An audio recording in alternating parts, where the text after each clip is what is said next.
Geger kasus penjualan organ ginjal di Makassar. Pelakunya adalah dua orang remaja berusia 17 dan 14 tahun.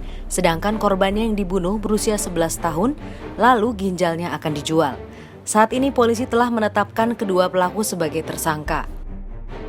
Sebenarnya bagaimana mekanisme transplantasi organ tubuh berdasarkan medis? Dalam tubuh manusia, setiap organ memiliki fungsi tersendiri. Ginjal misalnya, organ tubuh yang memiliki berat 120 hingga 170 gram atau kurang lebih 0,4% dari massa manusia ini berfungsi menyaring darah dalam tubuh. Tanpa ginjal, mustahil manusia dapat hidup. Namun, tak selamanya ginjal yang dimiliki manusia baik atau sehat-sehat saja. Kadangkala seseorang harus melakukan transplantasi untuk mempertahankan fungsi ginjal dalam tubuh. Prof. Budi Sampurna selaku Ketua Komite Transplantasi Nasional menjelaskan, transplantasi organ ini bisa menimbulkan adanya risiko tertular penyakit, kerusakan hingga kematian. Untuk itu, perlu adanya screening mendalam agar transplantasi berjalan lancar.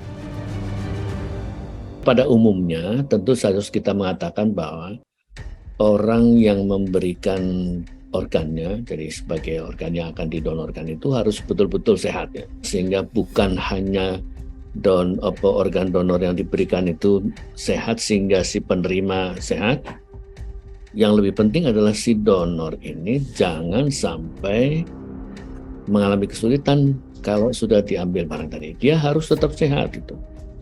Peluang bahwa dia memiliki penyakit-penyakit yang terbawa oleh dia itu menjadi penyakit tadi nanti tertular pada orang tadi. Selain itu juga ada misalnya diabetes. DM itu juga tidak bagus untuk sebagai pendonor.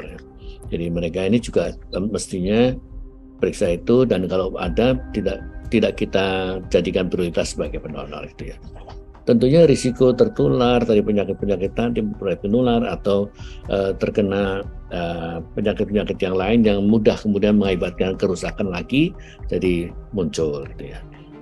Prof. Budi Sampurna juga menegaskan apabila motifnya adalah transaksi alias jual beli organ tetap saja dilarang.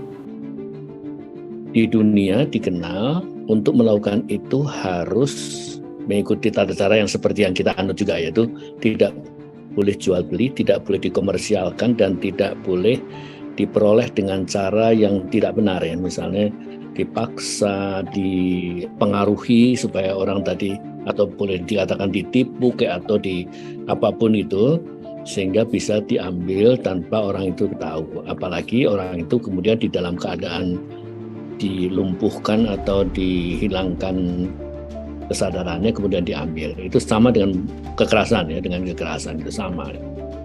Nah, itu yang tidak boleh. Tahun 2009, pemerintah Indonesia mengeluarkan Undang-Undang Kesehatan Nomor 36.